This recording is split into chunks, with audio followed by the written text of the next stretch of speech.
चलिए अब हम लोग मटेरियल कॉस्ट चैप्टर स्टार्ट कर रहे हैं। ठीक है, ईओक्यू वाला सम्स हम लोग करेंगे।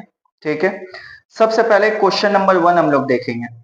सर यहाँ क्वेश्चन नंबर 1 में क्या बोला है? कंजम्पशन ऑफ मटेरियल पर एनएम है आपका 10,000 केजी। ऑर्डर प्लेसिंग पर कॉस्ट ऑर्डर आपका ₹50 है। Cost of raw material ₹2। आपका स्टोरेज कॉस्ट निकाल के दिया है 0.16 पैसा। यहाँ निकालने क्या बोला आपको? नंबर 1 पॉइंट में बोला ईओक्यू निकालने।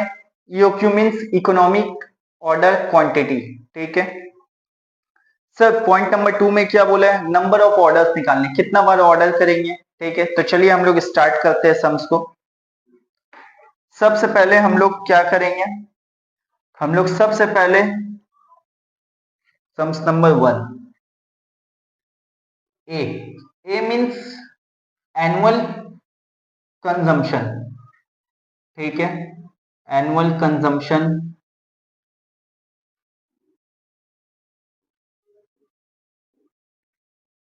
कितना है सर? हम लोग का एनुअल कंजम्पशन, सालाना कंजम्पशन है हम लोग का 10,000 केजी। तो इसी का बिसाइड में हम लोग लिख लेंगे 10,000 केजी। ठीक है, केजी है तो केजी, यूनिट्स है तो यूनिट्स। सर उसके बाद ऑर्डर प्लेसिंग पर कॉस्ट ऑर्डर, मतलब सर एक ऑर्डर करने में कितना लग रहा है? ₹50 एक बार ऑर्डर प्लेस करने में। तो चलिए ए के बाद हम लोग इसको इंडिकेट करेंगे ओ से, means ordering cost. Ordering cost equal to ₹50। ठीक है जी सर, यहां तक का समझ में आया है। उसके बाद है बाबू स्टोरेज कॉस्ट। ठीक है, रॉ ऑफ मटेरियल दिया है, रॉ मटेरियल कोई दिक्कत नहीं है। यहाँ पे आपका स्टोरेज कॉस्ट निकाल के दिया है, इसलिए आपका रॉ मटेरियल का कोई काम नहीं है। ठीक है, तो सी, सी मीन्स कैरिंग कॉस्ट। चलिए कैरिंग कॉस्ट, कैरिंग कॉस्ट बोलिए या स्टोरेज कॉस्ट बोलिए, एक ही चीज होता है। ठीक है, याद रखिएगा। तो ये कितना निकाल के दिया है? 0.16 पैसा। सर अब ईओक्यू का फॉर्मूला क्या है? सर ईओक्यू का full form economic order quantity. तो चलिए बाबू यहाँ पे हम लोग सबसे पहले ईओक्यू लिख लेंगे। ठीक है, देयरफॉर फॉर्मूला है आपका √2 into A into O divide by C. ठीक है, फिर इक्वल टू 2 फॉर्मूला का इंटू एक कितना है सर हम लोग का? एनुअल कंजम्पशन 10,000 केजी, तो into 10,000। O means ordering cost, चलिए कितना है? 50। Sir C means carrying cost 0.16 पैसा दिया हुआ है सर। चलिए हम लोग कैलकुलेट करेंगे बाबू। पहले ऊपर का कैलकुलेट कर लेंगे। 2 इंटू 10,000 इंटू 50, 10 लाख। ठीक है, ऊपर 10 लाख और नीचे 0.16 पैसा। डिवाइड करेंगे 0.16, तो हम लोग का आ जाएगा आपका 62,50,000। ठीक है सर, यहाँ पे ही कर रहे 62 लाख, यहाँ पे ही कर रहे। ठीक है, 62,50,000। ठीक है बाबू। सर अब रूट हटाएंगे तो कितना आएगा? चलिए रूट हटाते हम लोग। रूट हटाने से आएगा हम लोग का 2,500 केजी। तो मतलब हम लोग को जो है आपका 2,500 केजी करके ही माल मंगवाना चाहिए। ठीक है सर, ये हम लोग का 1 नंबर था, रोमन नंबर 1। ठीक, पॉइंट नंबर 2 में क्या है आपका? क्वेश्चन में बोला है निकालना है। पॉइंट नंबर 2 में हम लोग का बोला है क्वेश्चन में आपका नंबर ऑफ ऑर्डर्स निकालना है। तो चलिए हम लोग यहाँ पे पॉइंट नंबर 2 लिख लेंगे, नंबर ऑफ ऑर्डर्स। ठीक है, नंबर ऑफ ऑर्डर। सर इसका फॉर्मूला क्या है? देखिए बाबू आपको बुक में जो है गिवन है। सर इसका फॉर्मूला है एनुअल कंजम्पशन। तो चलिए ऊपर हम लोग लिख लेंगे एनुअल कंजम्पशन। ठीक है, और सर नीचे क्या लिखेंगे? एनुअल कंजम्पशन के बाद आपका EOQ, चलिए EOQ भी लिख लिए। सर आपका एनुअल कंजम्पशन कितना आया है बाबू?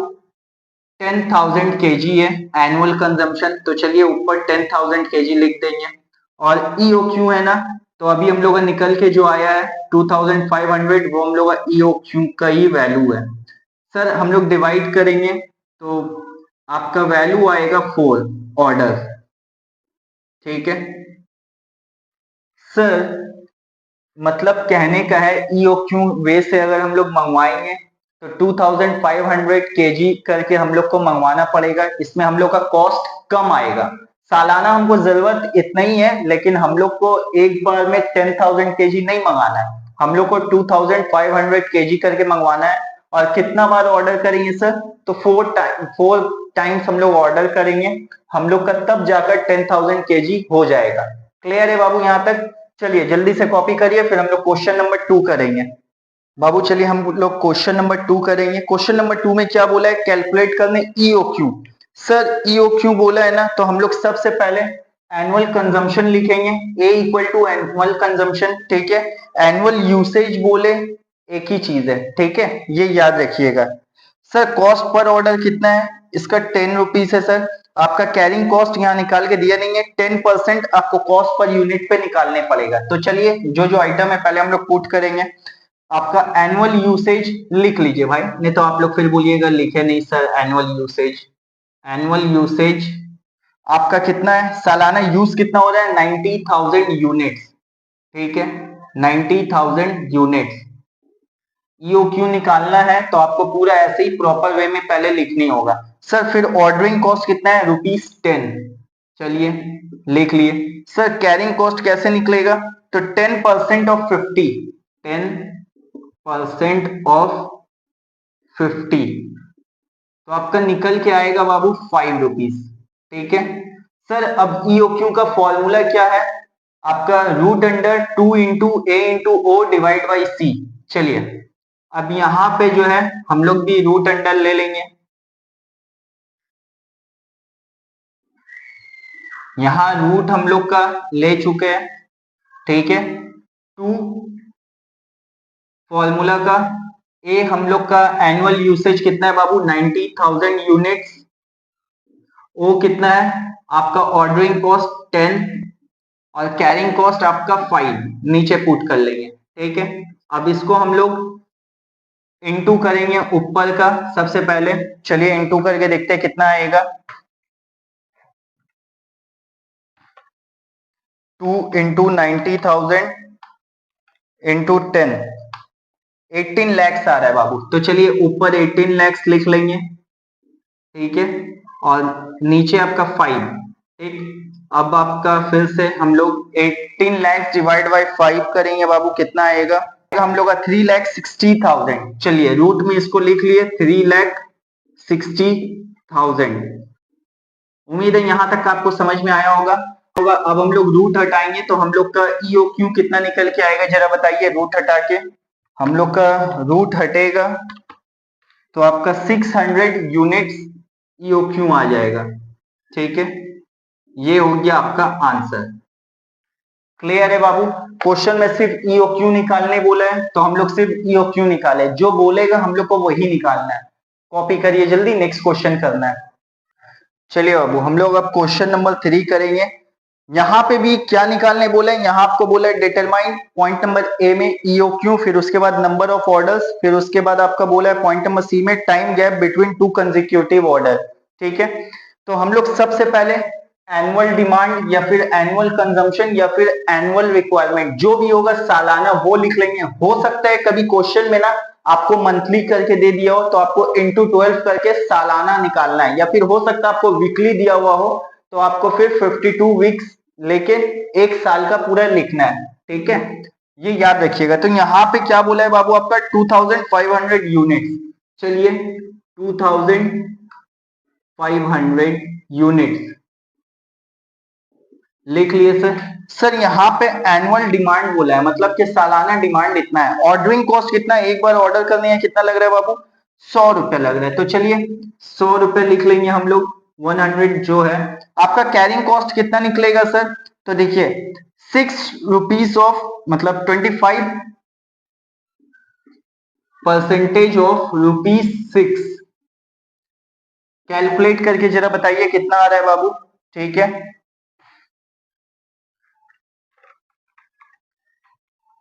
1.5 आएगा।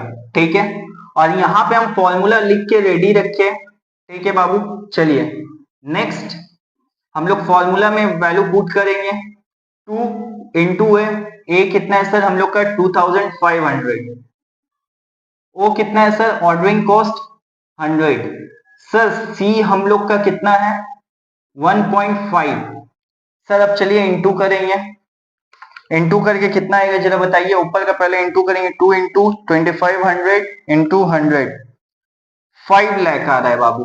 चलिए लिख लेंगे 5 लाख, और नीचे हम लोग 1.5 डिवाइड करेंगे 1.5 इक्वल टू आपका 333 करके आ रहा है। तो चलिए यहां पे लिख लेंगे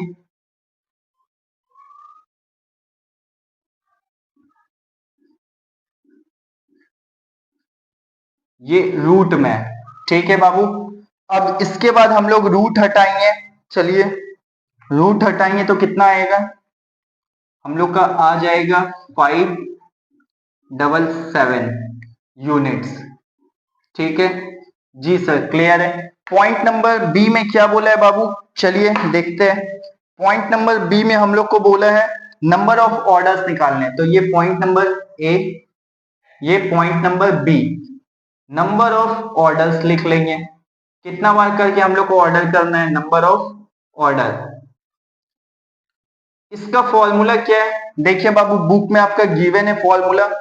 यहां पे बोला है एनुअल कंजम्पशन, एनुअल कंजम्पशन या फिर एनुअल डिमांड, एक ही चीज होता है, कंफ्यूज होने का नहीं है। ठीक है, तो यहां हम एनुअल डिमांड ही लिख दे रहे हैं, एनुअल डिमांड। और नीचे आपका डिवाइड में EOQ, एनुअल डिमांड कितना है बाबू 2500, और EOQ कितना हम लोग का निकल के आया है 577। डिवाइड करिए, आपका वैल्यू निकल के आ जाएगा कितना बार आपको ऑर्डर करना चाहिए। चलिए डिवाइड करते हैं हम लोग, 2500 डिवाइड 577 इक्वल टू 4। तो हम लोग को 4 टाइम्स ऑर्डर करना है। ठीक है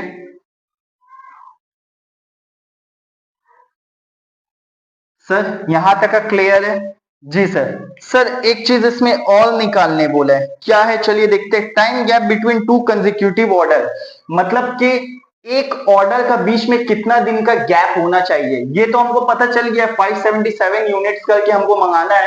कितना बार मंगाएंगे सर 4 टाइम्स मंगाना है, मतलब 4 बार ऑर्डर करेंगे। अब सर ऐसा थोड़ी ना है कि आज एक बार ऑर्डर कर दिए, कल एक बार ऑर्डर कर दिए, डे आफ्टर टुमारो एक बार ऑर्डर कर दिए, ऐसा नहीं होता है बाबू।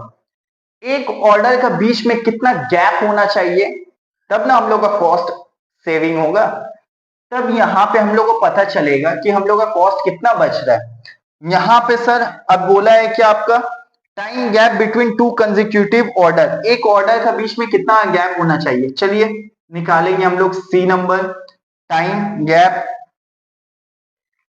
सर इसका फॉर्मूला क्या है देखिए बाबू, आपको बुक में लिखा हुआ है टाइम गैप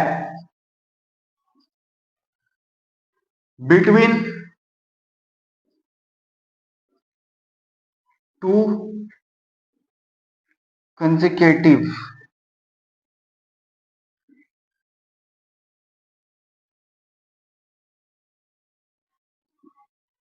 सर इसका फॉर्मूला क्या है देखिए बाबू, ये ना दो तरीके से निकलते हैं, एक 12 मंथ्स, और देखिए वहां आपका बिसाइड में दिया हुआ है 365 डेज, और नीचे नंबर ऑफ ऑर्डर्स। तो यहाँ पे हम लोग ना 12 मंथ्स लेके कर रहे हैं। ठीक है 12 मंथ्स, और डिवाइड में हम लोग का क्या है बाबू ईओ, सॉरी नंबर ऑफ ऑर्डर्स। ठीक है, तो यहाँ नंबर ऑफ ऑर्डर्स हम लोग लिख लेंगे। सर फॉर्मूला लिख लिए, चलिए अब यहाँ पे 12 लिख लेंगे, और नंबर ऑफ ऑर्डर्स हम लोग का कितना निकल के आया है 4। हम लोग इसको डिवाइड करेंगे, कितना आएगा सर जरा बताइए बाबू आप लोग। 3 आएगा। ठीक है 3 मंथ, मतलब एक ऑर्डर का बीच में 3 महीना का गैप होना जरूरी है, ठीक है, ये याद आप लोग रखिएगा, ठीक है। हाँ सर 3 है। तो उम्मीद है आप लोग को यहां तक का समझ में आया होगा। हम लोग ईओक्यू भी निकालना सीख गए, नंबर ऑफ ऑर्डर्स भी निकालना सीख गए। कितना बार ऑर्डर करेंगे? 4 टाइम। सर एक ऑर्डर का बीच में कितना गैप होना चाहिए? हम लोग ईओक्यू भी सीख गए, कितना हम लोग को सामान मंगवाना चाहिए जो हम लोग का कॉस्ट कम पड़ेगा। कितना बार हम लोग को मंगवाना है? 4 टाइम्स। सर एक ऑर्डर का बीच में कितना गैप होना चाहिए? 3 महीना का गैप होना चाहिए। क्लियर है बाबू यहाँ तक का? कॉपी करिए, ठीक है, फिर हम लोग नेक्स्ट क्लास में मिलते हैं।